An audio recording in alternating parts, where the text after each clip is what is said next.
c'est version française, votre magazine de la mode, de la déco, du design, de la culture, du chic, quoi, à la française. Et ceux qui en parlent le mieux, ce sont les étrangers, non? Nathalie.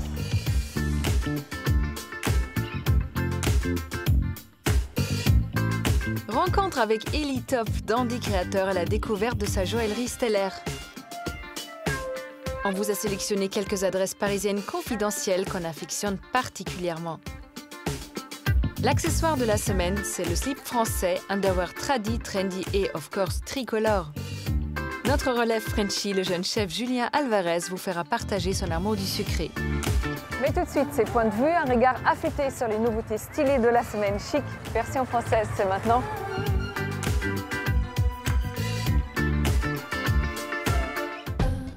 Runaway, c'est l'adresse parisienne qui démocratise l'art du portrait. Créé par un pro sorti de la sphère mode, le concept est simple. Donner à nos visages des airs aussi iconiques que sur les plus gros shoots, rien qu'en restant nous-mêmes. Que ce soit pour l'ego, le CV ou la postérité, tout le monde en ressortira avec son cliché racé. Une création forte et originale s'est posée en 2015 à Lyon, le musée des Confluences. Le but de ce projet ultramoderne, confronter des collections d'objets du XVIIe au XXIe siècle. Une philosophie de la rencontre qui fait de Lyon un précurseur sur la scène des musées européens. L'inoubliable robe blanche de Marilyn, le chapeau de Pharrell ou les ballerines de Bardot, autant d'objets rendus cultes par les égéries qui les ont portés. Iconique nous propose l'histoire de ces objets, enracinés dans notre mémoire collective, à travers les portraits des personnalités qui les ont magnifiés. No One, jeune marque d'inspiration streetwear fraîchement fondée à Paris, commence à faire son trou dans l'univers du t-shirt. Et tout ça grâce à son best-seller Belleville Hills. On l'a vu fouler le tapis rouge cannois, mais aussi s'exporter outre-Manche sur le dos de Rihanna. Une marque qui s'est forgée un nom rien que par son second degré. Voilà ce qu'on aime.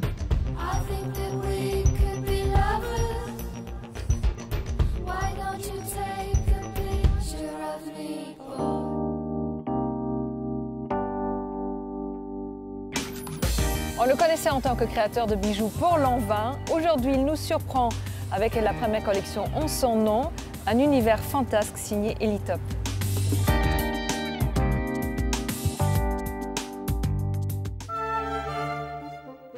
C'est aux abords de la célèbre place Vendôme que nous avons rencontré Ellie Top.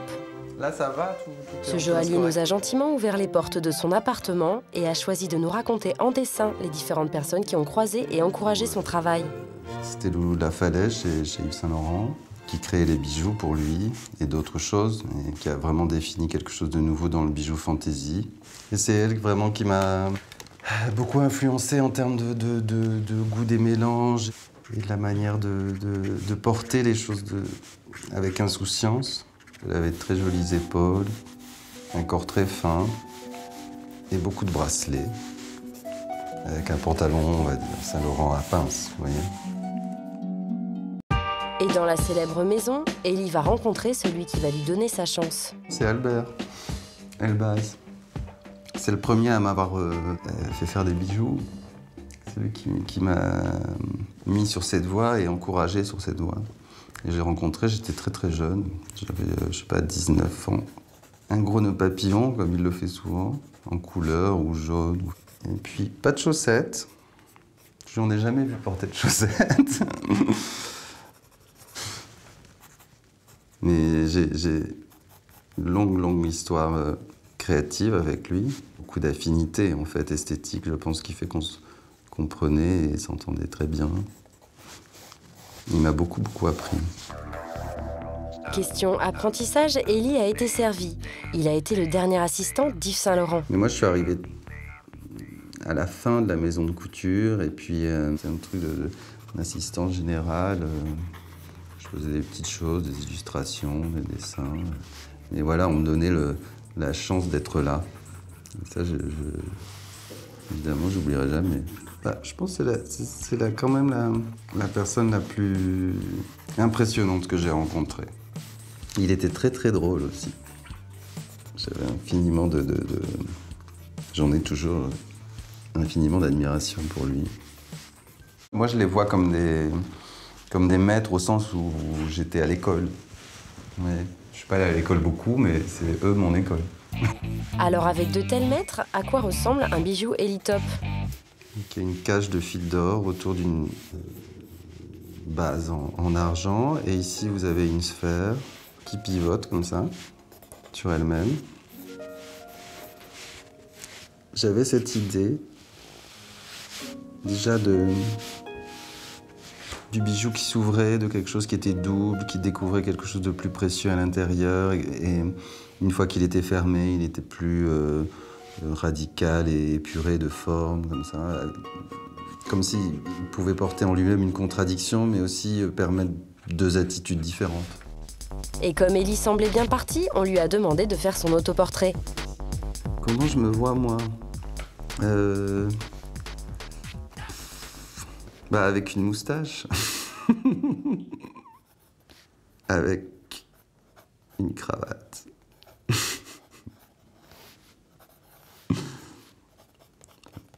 Peut-être à rayures, avec des motifs, souvent tricotés. Parce que finalement, je crois que je m'habille quasiment de la même manière depuis presque 20 ans. Mais son inspiration, Élie la trouve aussi rue de Rivoli, à quelques pas de chez lui. Nous sommes devant chez Galignani, qui est la plus ancienne librairie de Paris.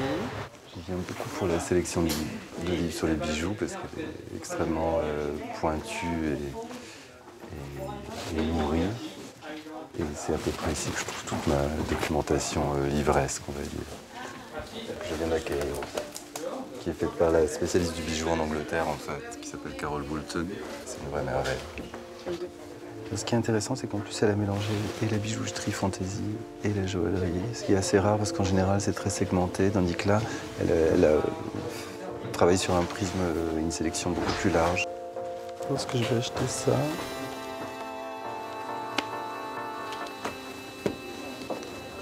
Je fais mes courses en même temps, c'est pas mal, non? Et qui sait, cette petite trouvaille sera peut-être une source d'inspiration pour sa prochaine collection.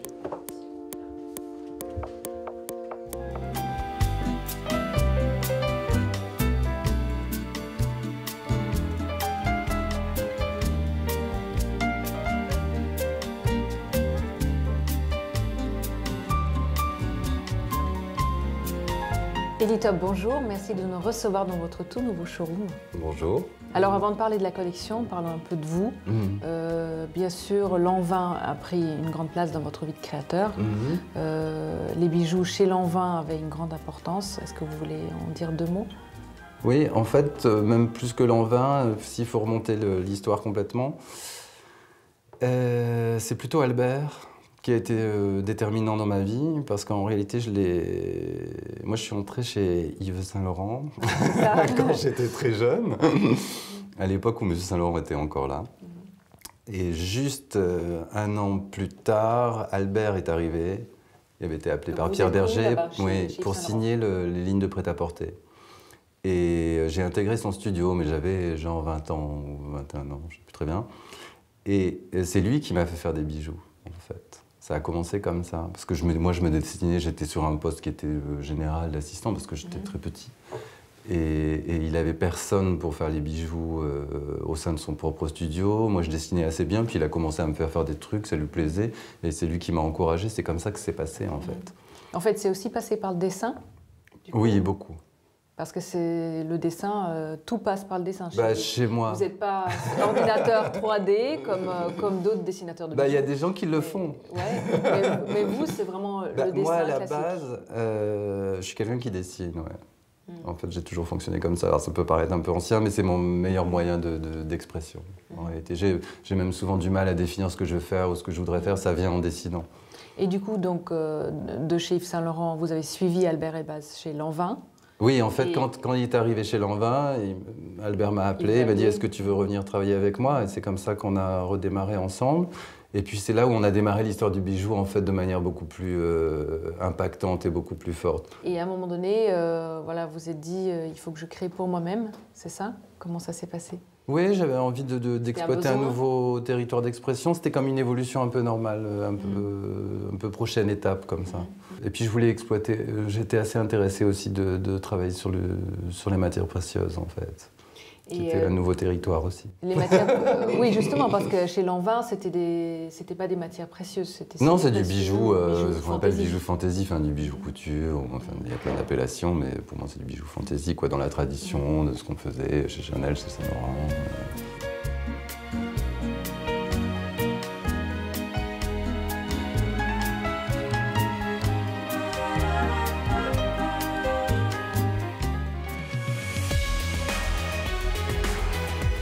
Paris pour, c'est votre rubrique dénicheuse de lieux incontournables. Cette semaine, on a marché, couru, rampé, arpenté, cheminé, exploré pour vous faire découvrir nos petits secrets parisiens. D'abord, on vous embarque dans un quartier de la capitale à la fois peu connu et insolite, la Butte aux Cailles. Des ruelles, des lampadaires un peu désuets, des maisonnettes de toutes les couleurs, si, on vous jure, on est bien à Paris. Alors c'est parti pour une promenade dans les rues de ce quartier plein de charme, en quête de ses recoins cachés. La Butte aux Cailles, qu'est-ce que c'est? Une colline, un quartier à l'allure de village en plein Paris. Mais ce sont aussi plein de petites adresses, de bars et restos sympas avec des noms improbables, des maisons de poupées et de la nature qui pousse partout. Ici, la petite Alsace, une espèce de cour reculée avec des maisons à colombages. Là, la villa d'Aviel et toutes ces maisons contiguës qui inspirent bien ces jeunes mariés. Et toutes ces ruelles entrelacées deviennent alors un vrai terrain de jeu pour les amateurs de street art qui en profitent pour s'exprimer par tous les styles. La Butte aux Cailles, un petit village à part en plein milieu de Paris qui vous promet des surprises à chaque coin de rue. En parlant de surprise, on vous donne maintenant rendez-vous dans une laverie dans un tout autre quartier de Paris. En apparence, une laverie banale, mais quand on y regarde d'un peu plus près, on voit que quelque chose cloche. Et oui, c'est un tout autre endroit qui nous attend derrière les tambours des machines. Alors, laissez tomber vos chaussettes sales et prenez donc un cocktail. Bienvenue au Lavomatic. C'est surtout par le bouche à oreille et des amis qui font la surprise en fait. Ça veut dire qu'ils se donnent rendez-vous à République.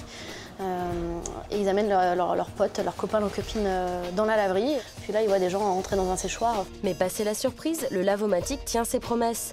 En pleine tendance des bars cachés, en référence à la période de prohibition aux États-Unis, le bar fait preuve d'une déco chaleureuse et d'une vraie originalité. Les speakeasy, ça vient des États-Unis, c'est pas notre culture. On a vraiment essayé de s'approprier le côté speakeasy à la française.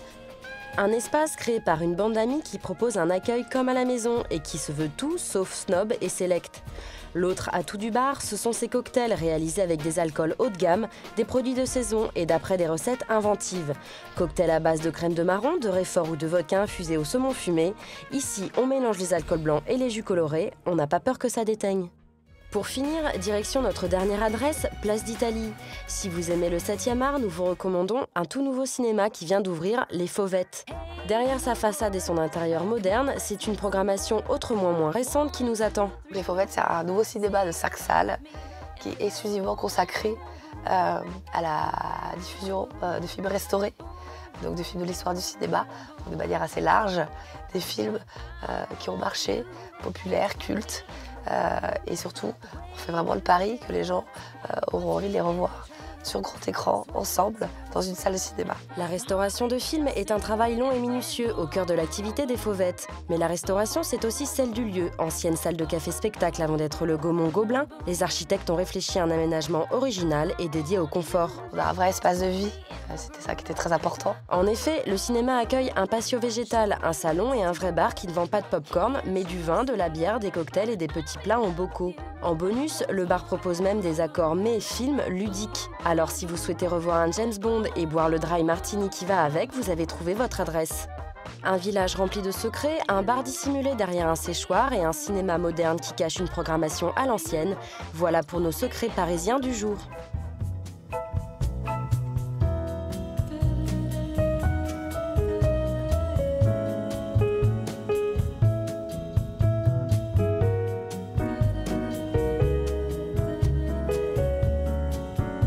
Donc Élie, on va regarder un tout petit peu les bijoux que vous créez en ce moment. Oui. Donc qui sont des bijoux presque mathématiques. Il y a un côté mathématique, mécanisme, architectural dedans. Complètement. En fait, j'étais plutôt préoccupé d'avoir une double aspect, une double histoire sur le même bijou. Alors je ne sais pas si j'y suis vraiment parvenu. Il y a une histoire de secret, une histoire de mystère, il y a une histoire de double portée. Au sens où c'est quelque chose qu'on peut montrer ou cacher, mais aussi le fait de le montrer ou de le cacher, changer l'aspect du bijou lui-même, en fait. J'avais un peu cette idée-là, mais ça part plutôt d'une autre préoccupation à la base, qui était justement avec toute mon histoire chez Lanvin. Et j'étais tellement en symbiose, en fusion avec Albert, que je ne savais plus très bien ce qui était moi, de ce qui était lui. C'est assez compliqué, vous voyez, au bout de pas mal d'années comme ça. Et j'ai essayé d'en extraire. En fait, je me suis dit, bon, qu'est-ce qui est le plus moi là-dedans? Quelles sont mes préoccupations essentielles, en fait, quand je fais ce genre de truc? Ce que j'en ai extrait, c'est ce que vous venez de dire, c'est-à-dire c'était l'histoire de la construction, l'architecture, la mécanique. Pourquoi? Parce que c'est ma manière d'envisager les bijoux, en fait. Je travaille assez tridimensionnellement. Je suis toujours en train de construire des petits bâtiments, en fait. Je sais pas comment expliquer ça. Manqué. Un peu, je dessinais beaucoup d'architecture quand j'étais enfant. Donc en fait, je me suis dit que je faisais toujours la même chose. Elitop, vous êtes un peu l'incarnation du dandy parisien. C'est vrai que vous étiez élu homme le plus élégant du monde, du France, je sais pas.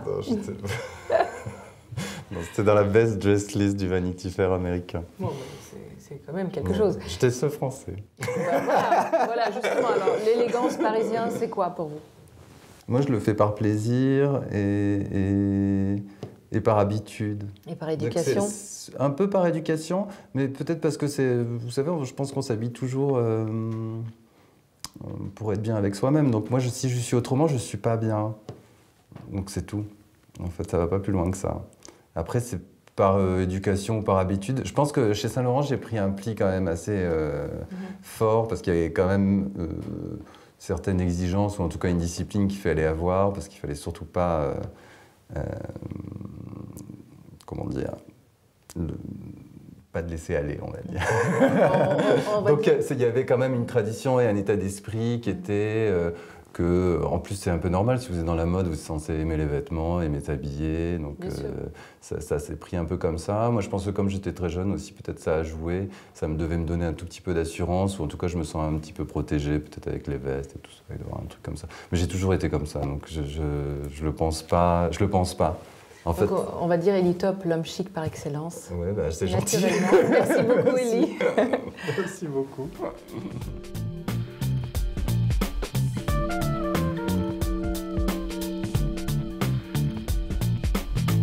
Un homme, oui, mais en slip, s'il vous plaît. C'est le pari fou d'un jeune entrepreneur qui essaye de remettre au goût du jour ce sous-vêtement de nos grands-pères. Pari réussi. Le slip français cartonne.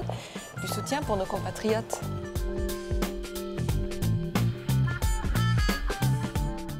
Lui, c'est Léo, la mascotte du slip français. My name is Leo. I live in Paris, and as you can see, I'm a professional window mannequin. I work in a boutique of the very French underwear brand, Le Slip Français. So, usually I don't talk much. Bon, quand on l'a rencontré, il n'était pas beaucoup plus loquace, mais il a pris le temps de nous montrer ce qui fait l'ADN du slip français. Une coupe un poil rétro, des matières confortables comme le coton, un élastique un brin patriotique et une cocarde estampillée Made in France. Bref, un slip terriblement sexy et l'équipe qui a déringardisé le slip, la voici. Ce jour-là, certains étaient un peu dispersés, il faisait chaud, alors ils ont décidé de laisser tomber le haut car travailler en slip favorise la concentration, c'est bien connu. Moi, je voulais créer une marque de fringues et j'étais en train de réfléchir. On me dit les sous-vêtements et les maillots de bain, c'est un marché qui est super, mais c'est vrai qu'il n'y a pas tellement de nouvelles marques dans les 10 ou 15, 20 dernières années. Et là, en rigolant avec des amis, j'en ai un qui m'a dit « mais t'es complètement malade, t'arriveras jamais à m'en vendre le moindre slip, même s'il est savoir-faire français et tout ça ». Et là, je lui dis « écoute, si je fais le slip français, je suis sûr que je peux en vendre quelques-uns ». Et voilà, ça a démarré comme ça. 4 ans plus tard, il s'en est vendu plus de 250 000 et ce succès est en partie dû à une campagne de pub pour le moins virale. La première chose qu'on a faite, c'était en 2012, on a détourné la campagne présidentielle, on a fait le changement de slip, c'est maintenant, et la France forte en slip. Et là, évidemment, ça a touché les gens, c'était un moment de cohésion nationale autour de l'élection de nouveau président. Et voilà, et c'était rigolo de voir une petite boîte de fabricants de slip français qui s'amusaient à détourner ces codes-là. Ces codes-là, cet humour un peu potache, on les retrouve même dans les collaborations entre le slip français et d'autres marques. Ce jour-là, Lucille et Zoé planchent sur des idées pour Selfridge, le célèbre magasin londonien. Donc là, on part sur des choses comme ça et on sait pas quelle imprimé on va faire avec. Donc, C'est quoi l'histoire là C'est un peu un Frenchie qui se retrouve à Londres. Et qui est un peu perdu. Qui est un peu perdu, il est à London. Il est un peu du sud. On écrit une petite histoire qui peut prendre la forme d'un personnage, d'un paysage, enfin voilà, avec un thème de collection. On part ensuite de 2 unis forts sur lesquels on a envie de travailler, donc 2 couleurs fortes qui sont souvent en fait des dérivés du bleu et du rouge forcément. Et ensuite on travaille des imprimés par rapport à cette histoire et par rapport aux couleurs qu'on a définies. Petit inventaire de quelques-uns des différents modèles de la marque. Alors voilà notre premier modèle de slip en 100% coton. Donc ça c'est vraiment le premier slip qu'on a sorti. Ça vaut de l'or. On a développé des boxers, donc, qui sont un peu plus longs sur les jambes. Pas mal d'autres choses, comme du maillot de bain, donc ça c'est nos shorts de bain classiques. Mais aussi, évidemment, du slip de bain. Et tous ces modèles sont réalisés en France. Rendez-vous chez Le Mailleux, un des 9 fabricants, à Saint-André-les-Lilles. Toutes les phases de production possibles sont faites en France. C'est-à-dire qu'ici, nous faisons toutes les phases de tricotage, de coupe, de confection, mais également sur le slip français, on y met par exemple les petites vignettes qui sont faites chez un fabricant de vignettes, qui est lui aussi français. Les élastiques sont faits aussi dans une entreprise spécialisée en élastique. C'est également une entreprise française. Donc le slip français a été très vigilant de manière à ce que l'ensemble des accessoires qui interviennent sur leurs articles soient effectivement faits par des entreprises françaises. Retour à Paris pour les confessions du Big Boss. Alors on a envoyé beaucoup de slips aux politiques, pas forcément toujours eu le retour espéré. Après je pense que c'est difficile pour eux de s'afficher avec un slip. Notre égérie idéale, ça serait je pense Jean Dujardin, qui est vraiment l'image du français à l'étranger, qui est hyper connu grâce à l'Oscar, qui est vraiment quelqu'un de très connu, et qui je pense colle bien dans le thème avec ses films OSS et tout ça. Et voilà, ce serait super d'aller avoir un slip français s'il regarde ce reportage. Et en attendant, nous on va laisser les stagiaires travailler.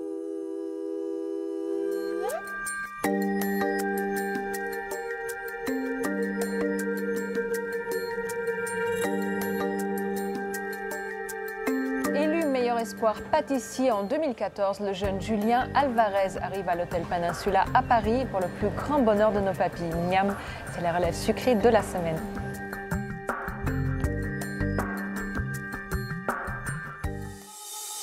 Bienvenue au Peninsula. Cet hôtel de luxe parisien réouvre à l'été 2014 après 5 ans de travaux et fait peau neuve.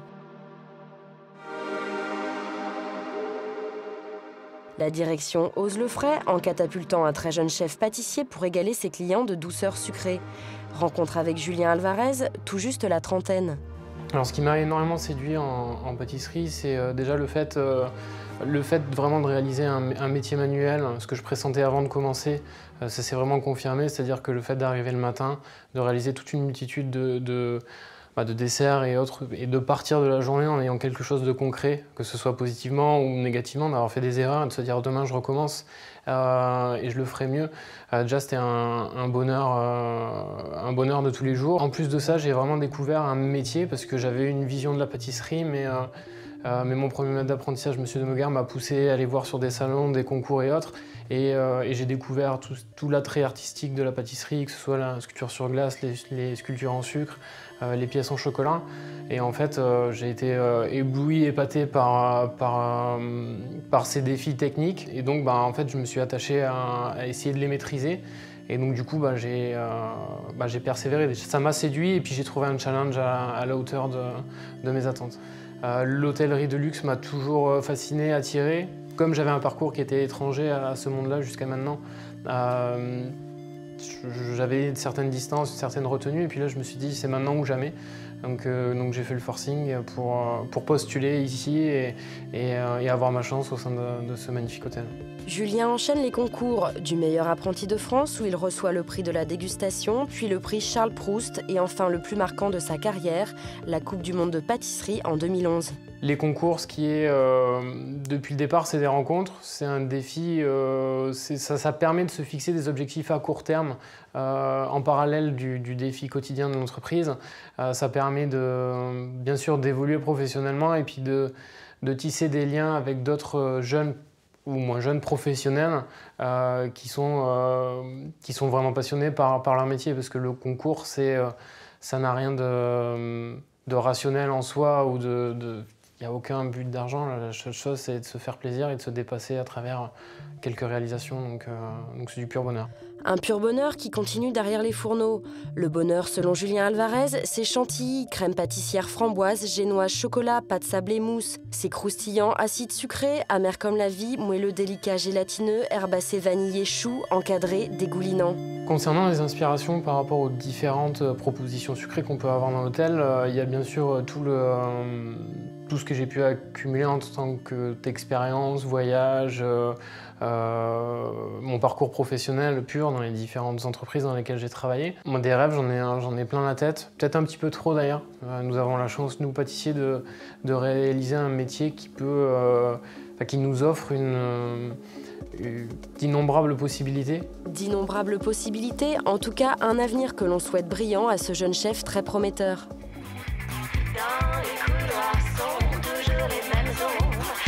Voilà, version française est déjà finie, alors soyez chic toujours et on se retrouve la semaine prochaine. Ciao!